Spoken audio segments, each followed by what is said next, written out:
Nossa convidada de hoje é a advogada e empresária Stefania Putton. Ela é doutora em Direito pela Ca' Foscari de Veneza, Itália, onde morou por quase 10 anos. Ela é natural de Liberato Salzano, no Rio Grande do Sul, e entre outras atividades que desenvolve, ela é conselheira da Câmara de Comércio Italiana do Rio Grande do Sul e agora também conselheira do Comites, o Comitato degli Italiani all'Estero, na condição de vice-presidente. Com a sua experiência na área de imigração, cidadania, negócios, ela decidiu candidatar-se a uma das 4 vagas da representação do Brasil no CGIE, o Consiglio Generale degli Italiani all'Estero, cuja eleição, indireta, será dia 9 em Brasília. Stefania, como fazemos com todos os candidatos, nós iniciamos perguntando o que a motiva, o que a motivou a candidatar-se ao CGIE? Boa tarde, Peron. Boa tarde a todos.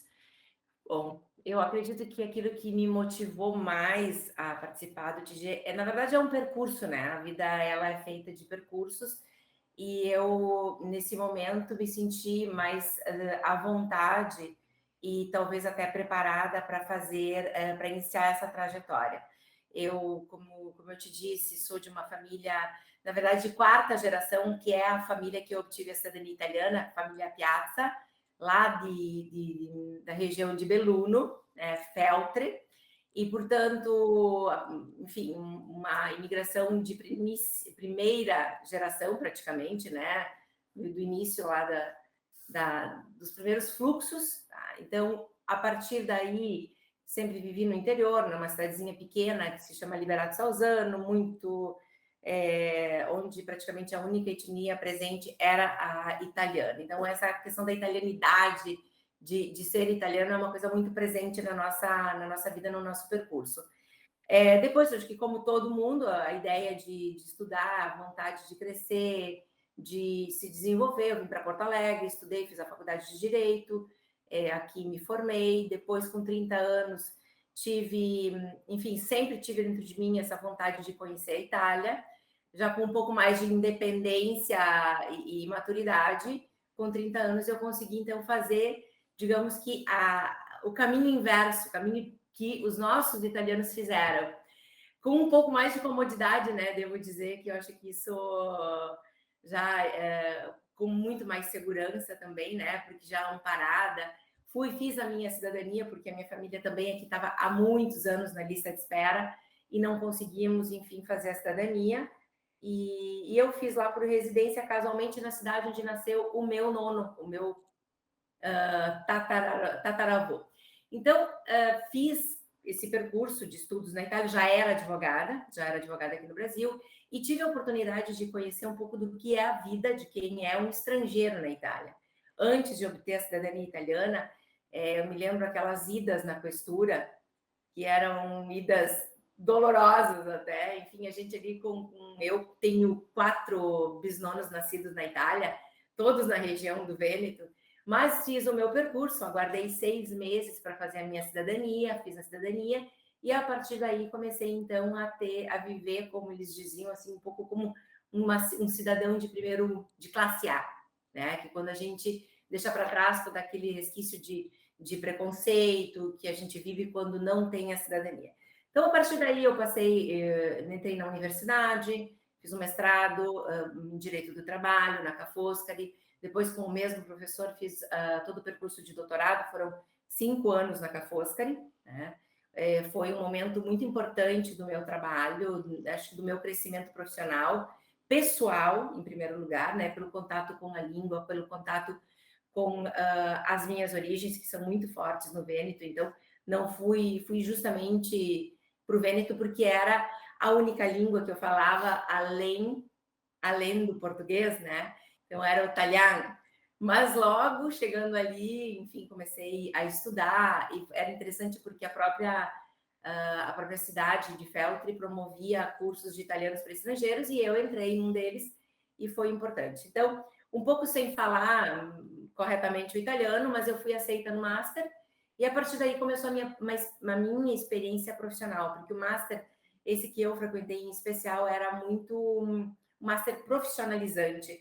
Era junto com uma empresa de prestação de serviços, que depois abriu, inclusive, um escritório no Brasil, que é a Humana, Agência per il Lavoro, né, de trabalho terceirizado. E na época eu trabalhei justamente num projeto muito interessante, que era para fazer o recrutamento de pessoas da área da saúde, enfermeiras, pessoas cuidadoras, técnicas de enfermagem, profissionais de radiologia. E a experiência foi muito bacana porque foi lá em Recife. Então, fizemos esse projeto. Então, depois de um tempo, enfim, saí, continuei só o percurso de estudos, né, que mais de formação, porque eu entrei no doutorado. E o fato de eu ter a cidadania italiana me permitiu estudar de forma mais, assim, um acesso mais fácil à questão do estudo, que é fundamental, né? Enfim, tu não tem nenhuma restrição, e ter também o acesso às bolsas de estudos que a universidade fornecia para quem era cidadão italiano com baixa renda. E foi aí um pouco que começou o meu percurso. Eu me lembro que uma das coisas mais curiosas é que a minha faculdade ficava atrás da Regione del Veneto. Então, exatamente, eu só dobrava uma cale e arrivava, e chegava diretamente ali na Regione. Então, enfim, foi um dia eu tive a coragem de ir lá, me apresentei, enfim, contei quem eu era, deixei meu currículo, e passaram a me chamar para diversos encontros, porque era um momento, para 2000, eu não sei se tu te lembra, até 2006, existia uma série de projetos que incentivavam a chegada, retorno de origine, alle origini. Então, eu me lembro que a região do Vêneto pagava até 30% da passagem aérea para quem do Brasil fosse para a Itália, fixasse a residência e entrasse nos programas de capacitação. Foram milhares de jovens que participaram disso. Eu não sabia, só tive conhecimento depois trabalhando em colaboração com o Departamento de Imigração da região, que existia esse tipo de incentivo. Mas isso acabou aproximadamente ali em 2007, logo em seguida teve a crise, aquela crise forte, então que abalou muito também tudo aquilo que era considerado, não é supérfluo, mas, enfim, foram cortados muitos financiamentos que a própria região tinha, tu sabe perfeitamente, né? Isso, mas enfim, continuamos a trabalhar, eu comecei a trabalhar em diversos projetos que a região do Vêneto, junto com as províncias, tinham, que faziam os processos os intercâmbios e gemelade das cidades irmãs. Nós temos muitas cidades no Rio Grande do Sul que são cidades irmãs, propriamente Feltre, Pordenone, Venezia, Treviso, Arcier. E aí eu comecei a seguir, a partir desse relacionamento que foi criado com a região. Me lembro do Oscar de Bona, enfim, algumas pessoas que me abriram as portas para que eu pudesse fazer esse trabalho. A partir daí, também comecei a trabalhar com muitos empresários, porque a região do Vêneto, em especial Treviso, é uma região muito industrializada. Vicenza é uma região muito focada na questão do ouro, né? Tem as feiras. E ali a gente começou a fazer alguns projetos de missões para trazer tecnologia da Itália para o Brasil. E eu acompanhei ao longo de aproximadamente 2008 até 2014, tá? Foi depois, enfim, também comecei a trabalhar na questão da cidadania italiana, me especializei desde sempre na atividade do Tribunal de Roma, porque foi em 2009 houve, enfim, a sentença da Cassazione, que foi um divisor de águas do nosso trabalho jurídico, né? Até então não se podia fazer a cidadania italiana pela linha materna, tinha digamos que todo um fluxo represado. A partir de 2011, quando a notícia começou um pouco a ser veiculada, nós começamos a trabalhar em parceria com alguns advogados. Eu estudei bem essa matéria, porque sempre gostei das coisas um pouco mais complexas, aquilo que exigia um pouquinho mais de conhecimento técnico. Então, a gente comecei a trabalhar, obtive, inclusive, para te ter uma ideia, o reconhecimento do meu título da Laurea, né, da minha faculdade, de todos os títulos que eu já tinha conquistado também do pós-Laurea aqui no Brasil, para poder fazer a prova da OAB na Itália. Mas, enfim, não fiz talvez por um pouco de respeito. E te digo respeito em que sentido? Porque eu acho que a gente tem que saber quais são os nossos limites. A gente tem que saber que, por mais que a gente fale, né? Eu, em especial, fale bem, razoavelmente bem o italiano, não sou madrelíngua e nunca não quis extrapolar aquilo que era a minha competência. Então, preferi trabalhar sempre com os advogados italianos que formados ali, com muita propriedade da matéria. Então, nós trabalhamos durante muitos anos com o Tribunal, e trabalho até hoje com o Tribunal de Roma, tá? Que é o meu, digamos que é o core business da minha atividade, não é cidadania por residência, ou enfim, a gente também dá muito auxílio aqui para as pessoas que fazem os processos de cidadania no Brasil, portanto, a atividade primordial do nosso escritório é o atendimento da cidadania dos processos judiciais, tá? Mas eu, particularmente, não faço... Eu sempre gostei muito mais da atividade empreendedorial, tá? Da parte mais empresarial do direito. E, portanto, me especializei muito nessa questão de aberturas de empresas. E, justamente, quando voltei da Itália, imediatamente voltei da Itália em 2014, já me associei à Câmara de Comércio, já me vinculei à questão mais empresarial, porque nós temos hoje aqui no Rio Grande do Sul um tecido muito forte, de uma colônia muito forte italiana, né? Todos nós sabemos. Os grandes empresários do Rio Grande do Sul, agora vou ser até criticada, mas a grande parte dos empresários do Rio Grande do Sul são de origem italiana. O nosso PIB tem um forte DNA italiano. Então, nós temos empresas aqui, a gente acompanhou muitas empresas através da Câmara de Comércio que importaram maquinário do vinho para a fabricação do vinho. Nós temos um setor que é de móveis que importa centenas de milhares de euros em maquinários, sempre ali da região do norte da Itália. Nós temos esses fluxos de viagens, de reciprocidade, em função da questão da cultura, da questão da língua, mas o que realmente nos une nesse momento agora dos empresários italianos no Brasil é a questão empresarial e vice-versa. Então, nós temos esse viés, eu particularmente invisto muito do meu tempo na questão dos investimentos, porque esses investimentos que são trazidos para o Brasil, tá? Eles acabam agregando muito na questão cultural, eles acabam agregando muito na questão social, tá? Então, as empresas que investem aqui no Brasil, nós temos várias empresas associadas na Câmara de Comércio que são italianas e que têm um potencial enorme e que têm uma capilaridade enorme e que distribuem também esses lucros, enfim, fazem investimentos nas áreas sociais e na questão cultural, tá? Basta ver todas as iniciativas que o consulado fez. Por exemplo, ontem nós tivemos o evento lindíssimo promovido pelo consulado italiano e que foi patrocinado praticamente todo por empresas ítalo-brasileiros, tá? Então, o que me move? Me move a gente brinca, essa locomotiva que a gente tem dentro, essa vontade de trabalhar, de crescer, de desenvolver e de tentar levar um pouco para a questão associativa, um pouco desse input da iniciativa privada. Porque as associações, eu sou uma defensora do sistema associativo. Eu acho que toda a força que nós temos está na comunidade, está na união, está nesse acordo recíproco de que todos os dias a gente precisa fazer alguma coisa para que a Itália, que cada interesse que a gente tenha se fortaleça através da união. Então, estar no Comites, o ano passado, quando nós tivemos a renovação do Comites, eu até então não tinha, aqui no Rio Grande do Sul, a gente tinha um Comites que a nossa querida Rosalina dizendo, me abandonaram, né?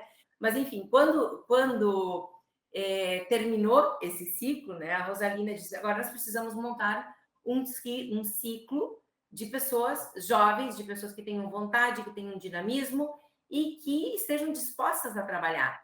Porque grande parte das pessoas que a gente observa, e não é uma crítica pessoal, a gente percebe que muitas pessoas no primeiro momento se empenham, dizem que têm vontade a trabalhar, mas depois abandonam o barco.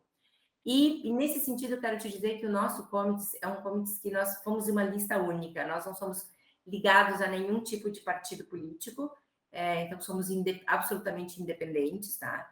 E essa é a minha candidatura ao TDE, eu não sou vinculada a nenhuma associação, a nenhum movimento, a nenhum partido político. Eu nasci como comitês, como uma lista única, o que nos privilegia muito porque nós somos muito unidos.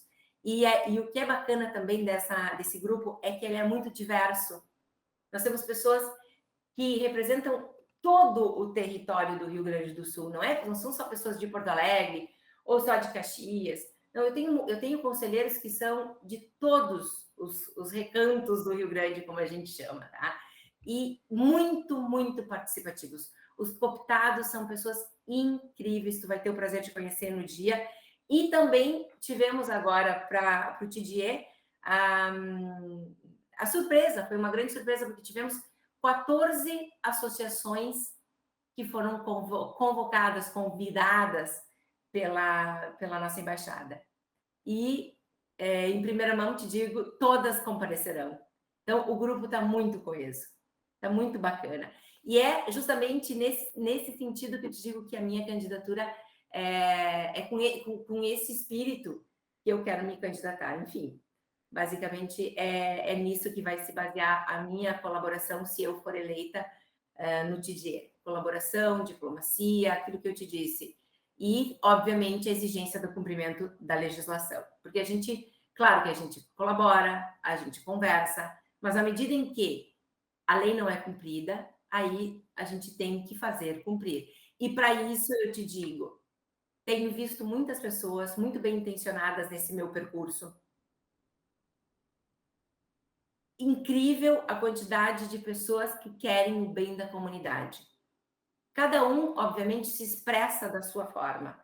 Cada um tem uma bandeira, a questão, li as entrevistas, vi as entrevistas dos outros candidatos, e todos, percebo que todos têm o mesmo objetivo. Só que percebo também que é um momento de muita tensão. E a minha vontade é não colocar mais tensão nessa disputa. Eu acho que tem espaço para todo mundo. 4 serão eleitos. Quem não for eleito pode continuar trabalhando, porque tem espaço para muito diálogo, tem espaço por muito trabalho. A gente não precisa necessariamente ter um cargo, uma cadeira para trabalhar. Se todos os dias a gente fizer o nosso trabalho em prol das pessoas que estão na nossa comunidade mais próxima, nós já seremos vitoriosos, tá? Stefânia, eu vou juntar as duas perguntas seguintes, que você já percebeu, mais ou menos as perguntas são parecidas para todos os candidatos, exatamente para dar oportunidade igual, porque senão fica uma conversa diferente da outra, e assim, podem não ser as melhores perguntas, mas são iguais para todos. E eu juntaria essa segunda pergunta e a terceira numa só. Como é que você, com essa tua experiência toda, você vê o papel do CGIE?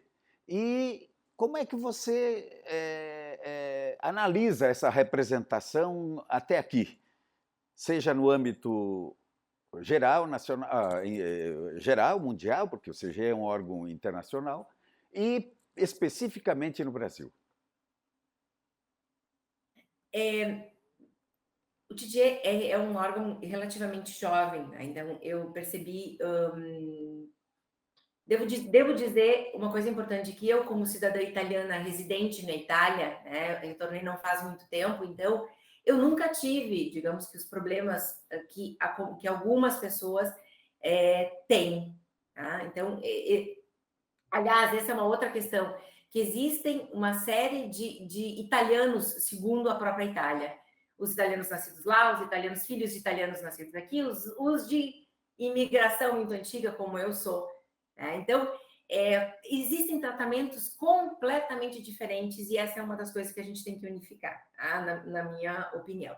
O TDE, como é que eu vejo o TDE? O TDE é de suma importância, como são importantes os comitês, como são importantes as associações. Eu acho que o TDE ele tem mais espaço, na minha opinião, para o TDE e para o comitês do que para os próprios parlamentares. Porque a gente pensa temos que ter a ideia do que é o nosso Brasil, tá? Nosso Brasil, ele é um continente, ele tem tamanhos continentais. É impossível que um parlamentar tenha a capilaridade em todo o território. Então, o TDE e os comitês têm um papel muito importante nesse cenário, porque são as suas associações, são os comitês, os conselheiros, os cooptados, os representantes do TDE que têm a possibilidade de entender e que podem recolher aquelas que são as necessidades, os problemas, fazer os pareceres, enfim, sugerir as pautas para que, eventualmente, os parlamentares possam fazer os projetos de lei ou projetos administrativos. Eu acredito, sinceramente, que hoje o TDE está muito fortalecido, principalmente depois da pandemia. Ou estará, tá? Está. Porque eu percebi que com a pandemia, muitos dos problemas que nós tínhamos, eles foram acentuados. Uma vantagem que a gente, se é que podemos dizer uma vantagem, é que muitos organismos, muitas instituições passaram a vincular. A gente nunca tinha retorno das reuniões do TDE, salvo aquela pauta enfim, il verbale, como se diz, né, com algumas poucas informações do que havia sido dito no TDE naquela reunião, até porque são reuniões muito longas, enfim. Então, resumidamente, a gente sabia só aquilo que o interlocutor queria que nós soubéssemos. Agora não, agora todas as reuniões do TDE, elas são reuniões que são gravadas. E, portanto, quem tem interesse, e aí eu pergunto para o nosso ouvinte, para o nosso interlocutor, quem de nós assiste às reuniões? Elas estão à disposição, né? Então, aquilo que eu acho que o TDE pode fazer é estar cada vez mais presente junto à comunidade através dos comitês e através das associações. Como eu vejo a atuação, imagino que seja isso, um pouco da atuação, eu, para ser sincera, eu acho, como eu te disse, que faltou muita comunicação. Muita comunicação. Já ouvi diversas explicações. Escutando um pouco da live que foi promovida, né, pelos conselheiros atuais, percebi que foram feitos muitos projetos. E percebi também, que é uma coisa que a gente já sabe quando a gente está na vida associativa, que a gente quer fazer muitas coisas, nem sempre a gente consegue. Principalmente por esse cunho consultivo que tem o TDE. Mas eu tenho uma ideia completamente diferente e talvez isso possa ser até muito criticada por isso. Eu não sou uma pessoa que espero que os outros façam as coisas. Eu não espero que a Itália mude e saiba que eu tenho problemas aqui no Brasil. Porque eles já sabem. É inútil a gente dizer que vai em Roma, já que tu vai estar em Roma, e vai lá e bate na porta do fulano de tal, do Beltrano, do ministro. O ministro sabe que tem esse tipo de problema. Eles sabem das nossas demandas, eles sabem das nossas exigências. O que nós temos que fazer é chegar com propostas. E é isso que o TDE tem que fazer. Mas propostas que sejam possíveis, propostas alinhavadas, costuradas já com os consulados. Porque as necessidades que eu tenho aqui em Porto Alegre são diferentes das de Recife, das de Belo Horizonte, das de São Paulo. Do território de São Paulo, que abrange um território gigante. Nós temos que ir, por exemplo, para Brasília com ideias para o embaixador, dizendo: olha, embaixador, qual é o problema de Porto Alegre? Nós temos poucos funcionários? Bom, para isso, nós temos essas e essas soluções de contratação.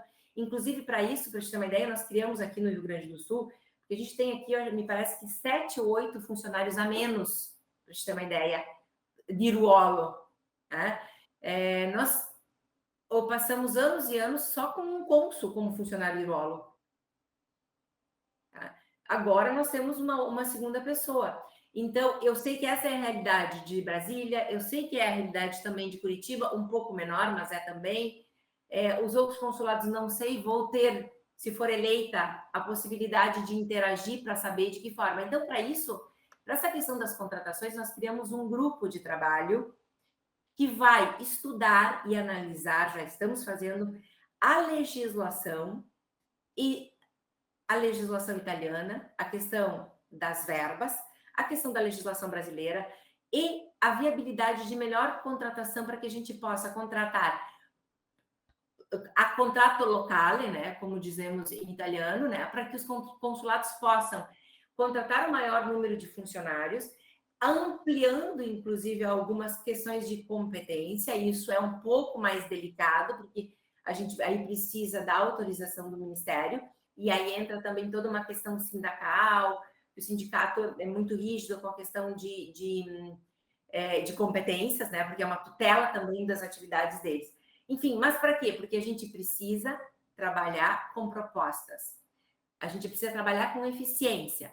A lógica pública não atende. Lembra da carta dos italianos no exterior? O que dizia a carta? Eficiência, transparência, igualdade, celeridade.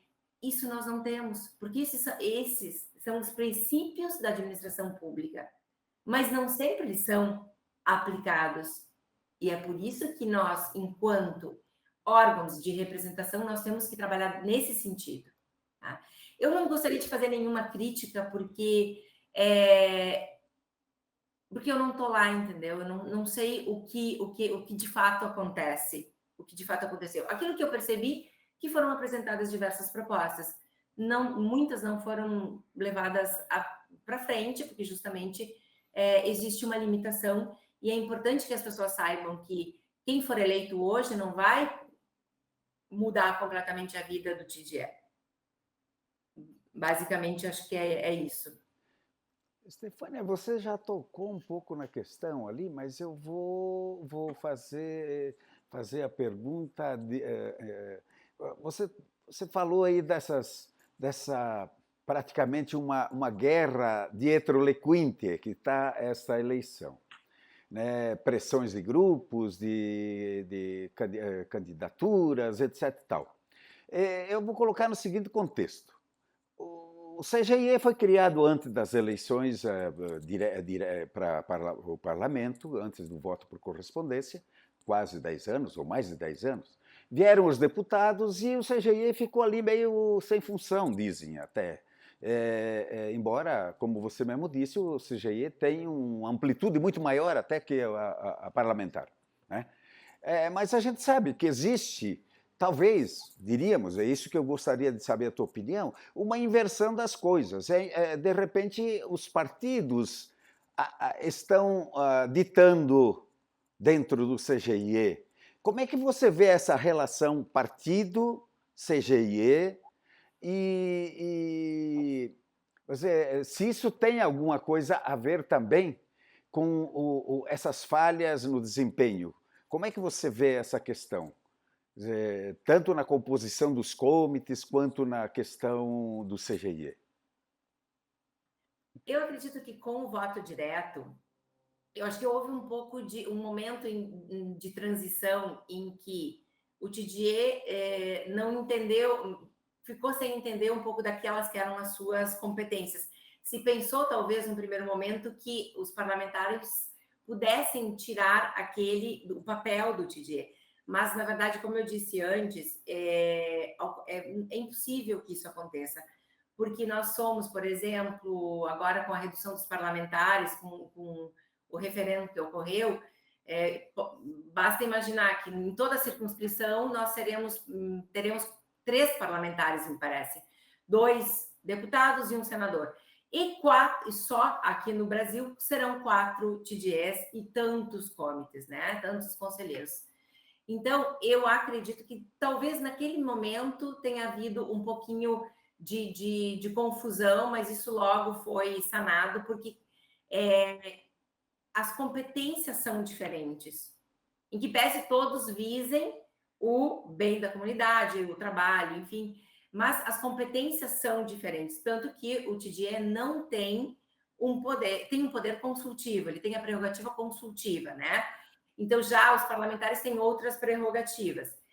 Mas como é que eu vejo? Eu acredito que sim, que tenha havido, o que ocorreu. Eu acho que uma oportunidade. O TGE era um órgão que nasce como um órgão de representação, que um pouco, até, a gente tem que analisar também o contexto geopolítico da época. Não existia internet, não existia esse acesso à informação que a gente tem hoje. Então, é difícil até a gente pensar de como era o TDE tantos anos atrás, como eram feitas as reuniões, a dificuldade de ir a Roma, de retornar, de transmitir um representante de São Paulo que transmite aqui para o Rio Grande do Sul, uma pessoa lá do Mato Grosso, do Norte, Nordeste. Então, eu acho que a política, nesse momento, foi um vetor, foi um modo de ampliar, né, de ampliar a atividade também do TDE.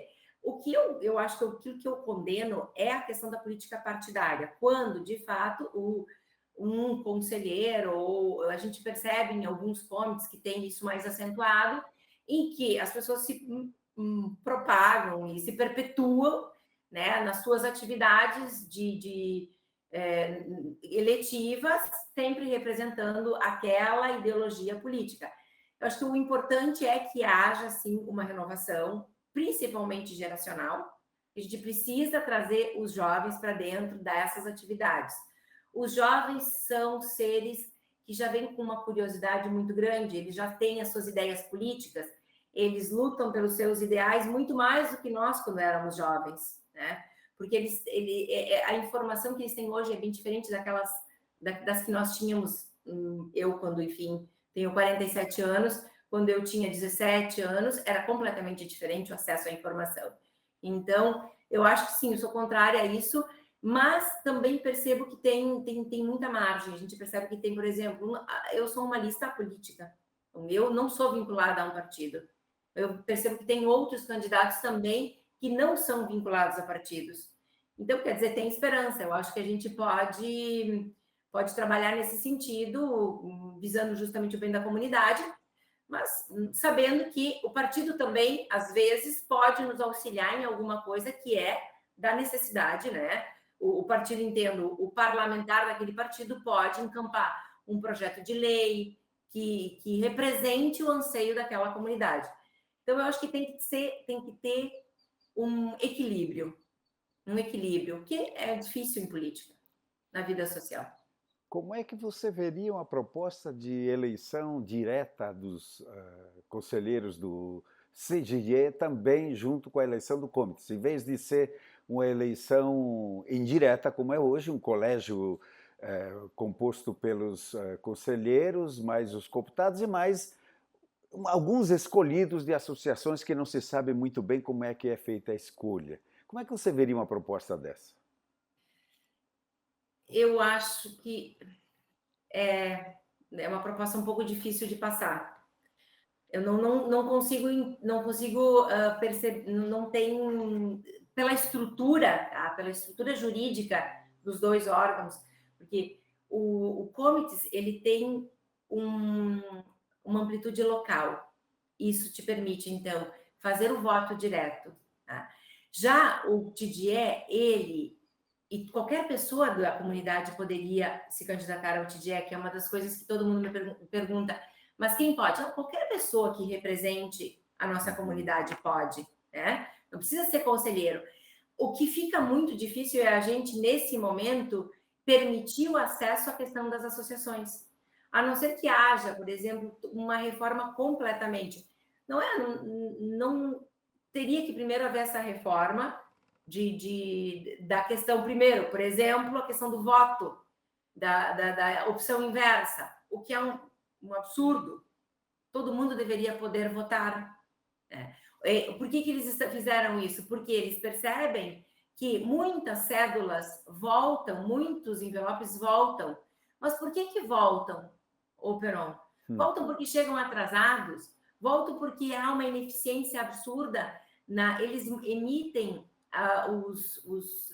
mandam para o eleitor o envelope quase no vencimento do prazo de retorno. Por que as coisas não são pensadas e organizadas? Por que se fala, a comunidade não sabe quem é o comitê, a comunidade não sabe quem é o TDE, o que é o TDE?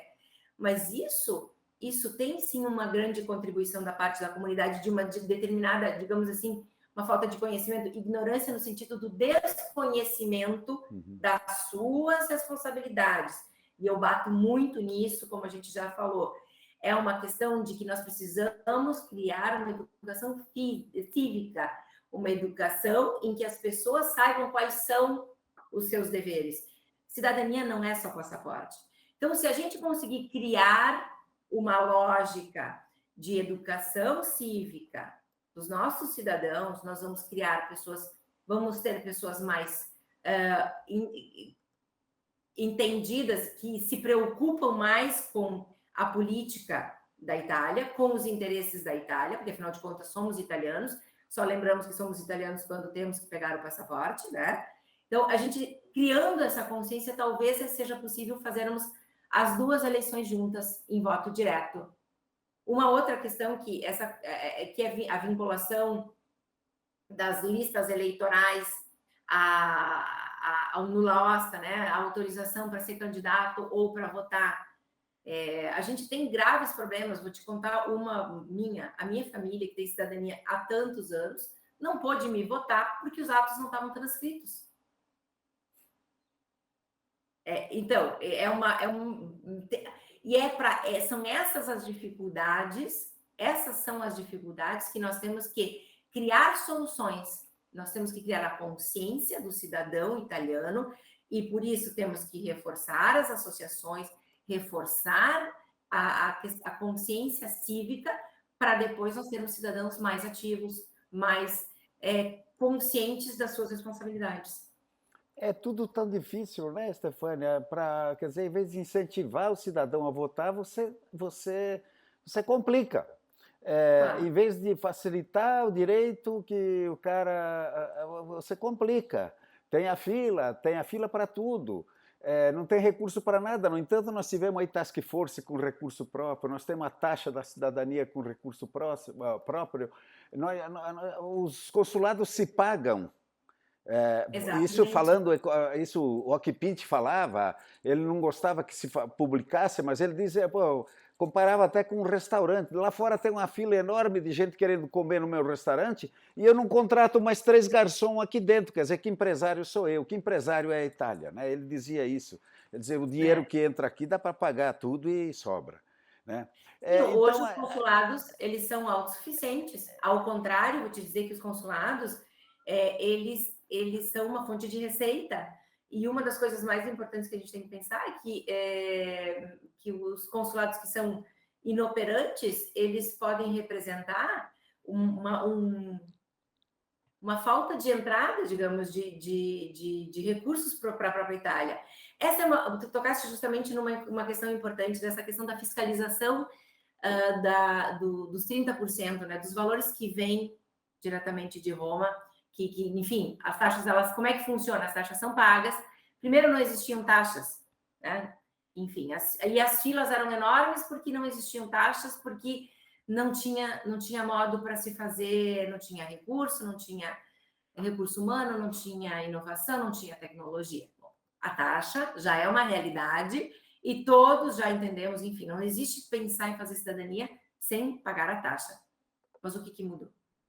E é isso uma das coisas que o TDE tem que fazer. O TDE tem que cobrar, porque isso é uma função do TDE, dos comitês, das associações. Mas o que acontece? Eu acredito que ao longo dos anos se criou uma animosidade muito grande de rivalidade entre os representantes da comunidade, porque lutam pelos direitos da comunidade, né? E os consulados. Então, se ela é do Comites, ela vem aqui me falar de cidadania, me falar de passaporte, é uma coisa. Se ela vem aqui falar de cidadãos italianos, de pessoas que estão na fila, ela não pode falar, não te recebo, porque eles não são cidadãos italianos. Já ouvi isso mais de uma vez. Tá? Então, se minimamente o TDE cumpre aquilo que são as prerrogativas legais, eu não estou nem falando ainda na questão da diplomacia, de como encontrar soluções para auxiliar o próprio consulado, dizer, mas esse é já um cidadão italiano. Vocês não podem me dizer, mas ele tem o passaporte brasileiro, ele viaja com brasileiro. Não, ele está indo para a Itália, ele tem o direito de ir com o passaporte italiano. É o exercício, e aí que eu te digo a questão do tratamento diverso, disparidade de tratamento em relação a quem é italiano nascido na Itália e só tem a cidadania italiana, porque para aquele italiano vige a regra dos 30 dias. Eles precisam dar o passaporte em menos de 30 dias, ou quando a necessidade dessa pessoa, né? Então, é justamente isso, são tantas pequenas coisas que a gente vai trabalhar, que quando a gente fala num universo... E por que eu te digo, Peron, que a nossa atividade tem que ser híbrida? E que o TDA ele tem que voltar os olhos para os cidadãos que estão no Brasil, ítalo-brasileiros, os cidadãos italianos e aqueles que estão na fila de espera. Porque quando a gente vai para uma reunião do TDA, e eu assisti diversas reuniões, porque é uma matéria que me interessa, assisti principalmente a posição da Gelmini, que foi onde ela fala da importância e da preocupação da questão regional, de como as regiões italianas estão perdendo os seus cidadãos, o investimento que o Estado faz no cidadão e depois esse cidadão viaja, vai embora. E aí, ela, pela primeira vez, eu vi um discurso que não foi pejorativo de dizer a Itália está perdendo, não. Ela fez um discurso interessante dizendo a Itália está levando a sua italianidade, o seu know-how, e isso tem que ser valorizado, e temos que garantir a identidade social, a identidade italiana para essas pessoas. Nós temos que garantir que essa pessoa vá para o Brasil, que ela não citou nomes, mas que ela exerça o seu papel de italiano, porque ela está levando a nossa nação, a nossa criatividade, o nosso made in Italy, o nosso input de trabalhar. Então, o meu olhar dentro do Comites e dentro do TDE é o olhar que eu tive dentro da Câmara de Comércio desde o início. Nós tínhamos 20, eram 14, aproximadamente menos de 20 associados em 2014. Nós temos mais de 200. E atingimos isso já há bastante tempo, tá? O que significa isso? Significa que quando a gente olha para dentro da instituição e diz, bom, as associações são feitas de pessoas, nós precisamos das pessoas. Não adianta o TDE ir a Roma e sentar e ficar ouvindo os problemas dos outros estados, da África, da Bélgica, de quem mora no Japão. Nós temos que voltar para cá e olharmos para dentro e fazer essa referência aos nossos consulados, essa referência, como nós fizemos aqui na Câmara de Comércio, de buscar dentro da nossa comunidade as empresas. Como é que eu entendo isso? Eu tenho que falar com o cônsul, eu tenho que falar com o embaixador, eu tenho que falar com o meu deputado, eu tenho que fazer como uma circunscrição em que tiveram um problema com o cônsul e que resolveram por um trabalho de colaboração com a comunidade, com a contribuição da revista INSEMI, a contribuição do Comics, a contribuição do embaixador, a contribuição de parlamentares para resolver o problema. Então, é isso que a gente tem que fazer. A gente tem que olhar para dentro do Brasil e ver quais são as nossas dificuldades. E o TDE tem que trabalhar aqui dentro, porque aqui estão as nossas dificuldades. Nós temos esses recursos dentro da nossa comunidade para resolver os nossos problemas.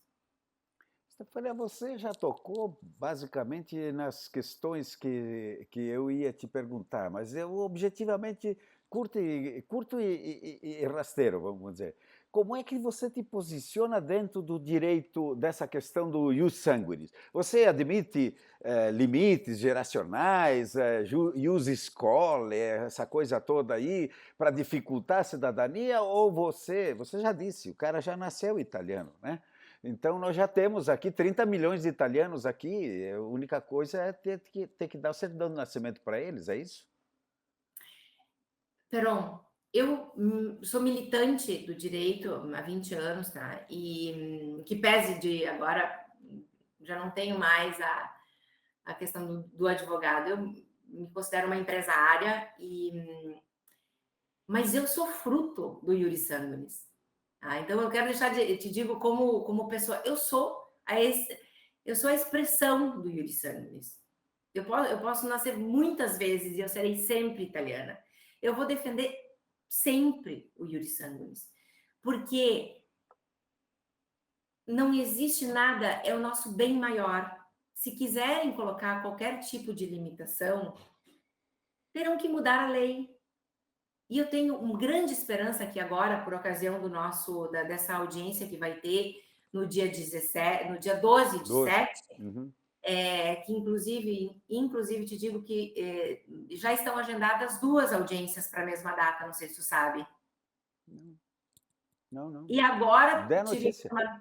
tive a informação ontem de que o próprio Ministério, que ofereceu o recurso em Corte di Cassazione para um outro processo que foi vencido, né, que foi vencido em favor dos italianos, dos nossos descendentes, o próprio Ministério pediu para incluir nessa pauta do dia 12 uma terceira audiência, um terceiro processo. Tá?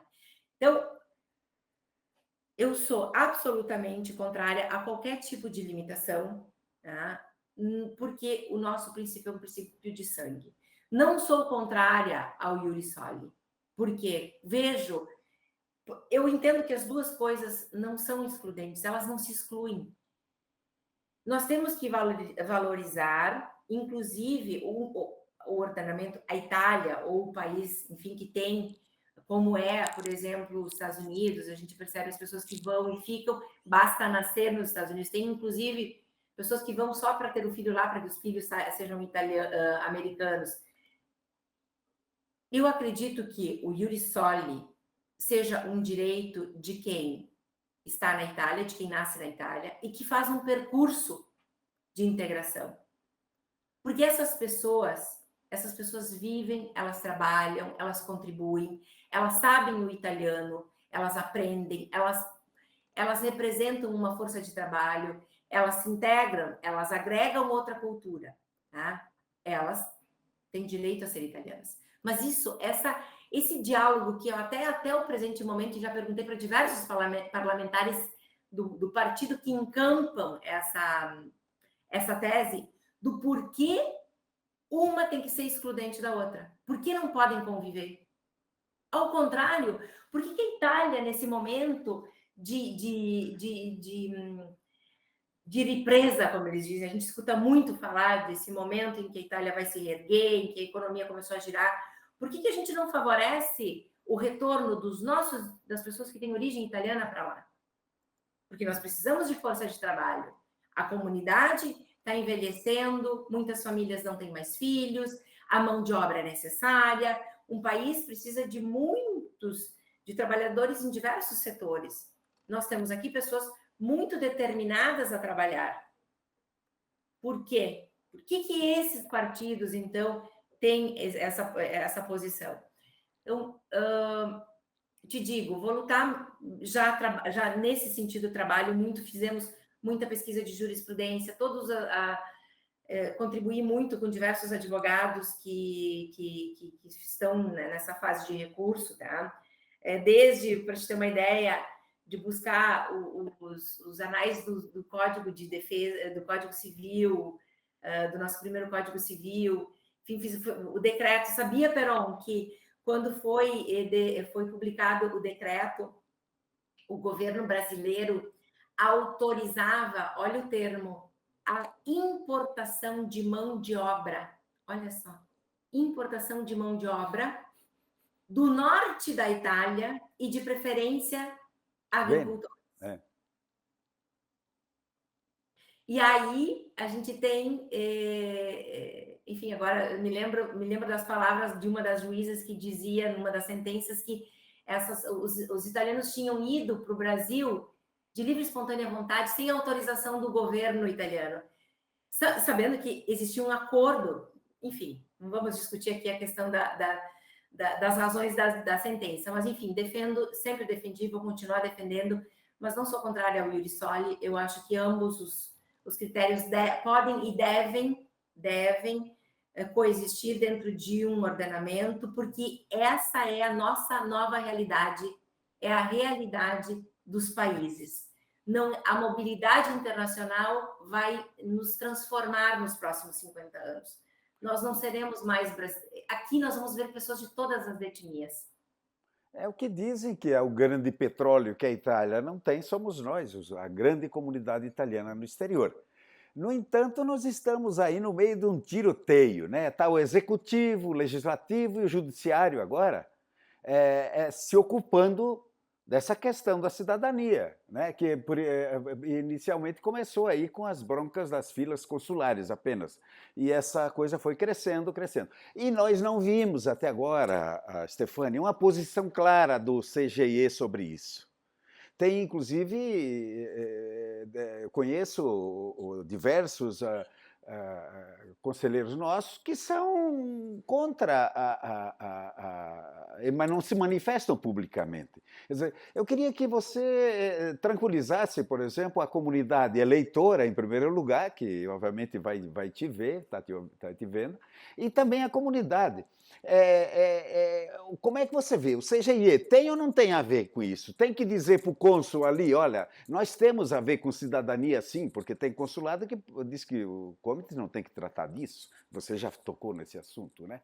Então, essa ausência do CGIE, você percebeu isso também ou não? O que eu percebi? Que, na verdade, acho que nesse sentido, eu não tenho conhecimento de alguma ação que tenha sido feita, não tenho de fato conhecimento. Então, não posso me manifestar. O que eu percebo mais em relação à fila, tá? Que é como eu te disse, é uma questão muito de gestão. Porque a gente viu que quando há vontade política e senso de dever, né? Responsabilidade e senso de dever, as coisas acontecem.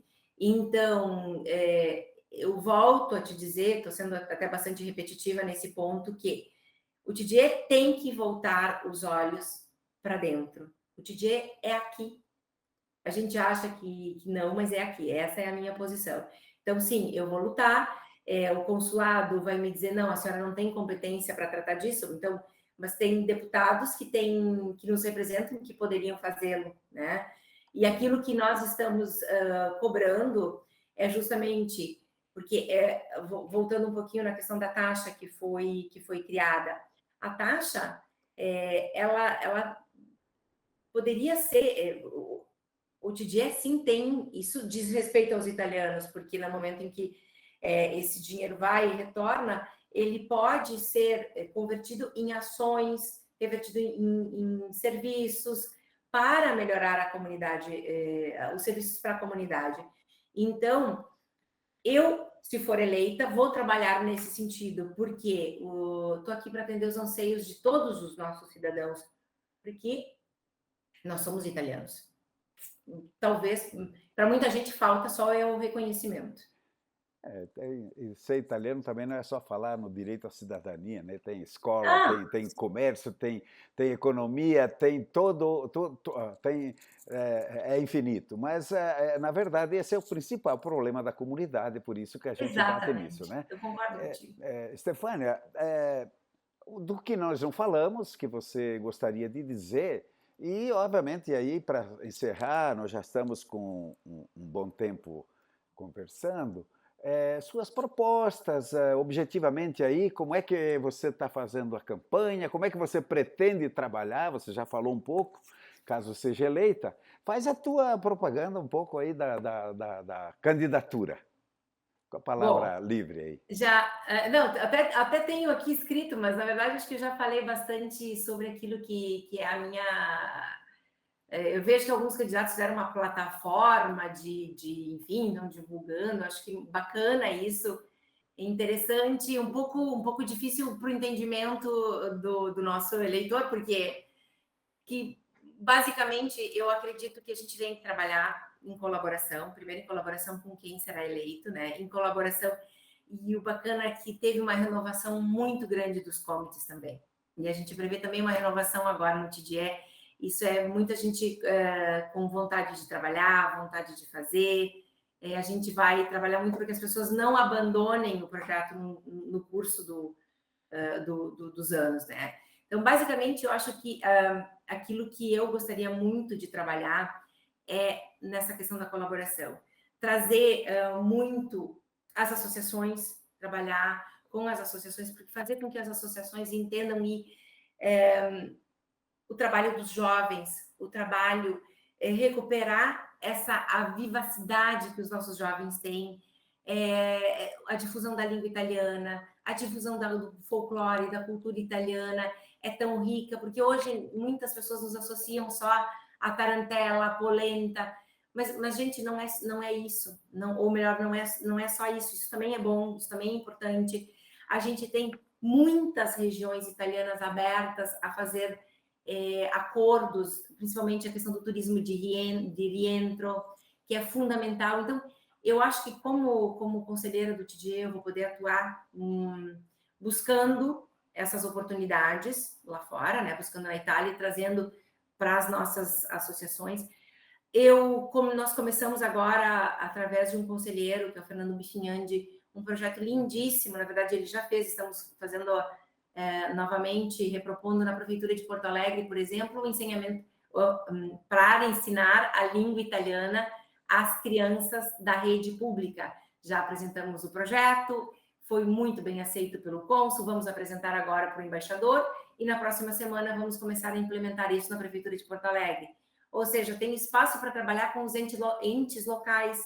A gente não precisa esperar que só a Itália faça as coisas por nós, né? Eu acho que uma outra coisa importantíssima é fazer esse envolvimento, recuperar as relações entre câmaras de comércio e os nossos comitês. Importantíssimo, porque vocês não têm ideia da quantidade de oportunidades que passam pelas câmaras de comércio e que podem beneficiar no bom sentido também toda a comunidade, tá? Um anseio que eu tenho muito forte, que é a questão dos jovens.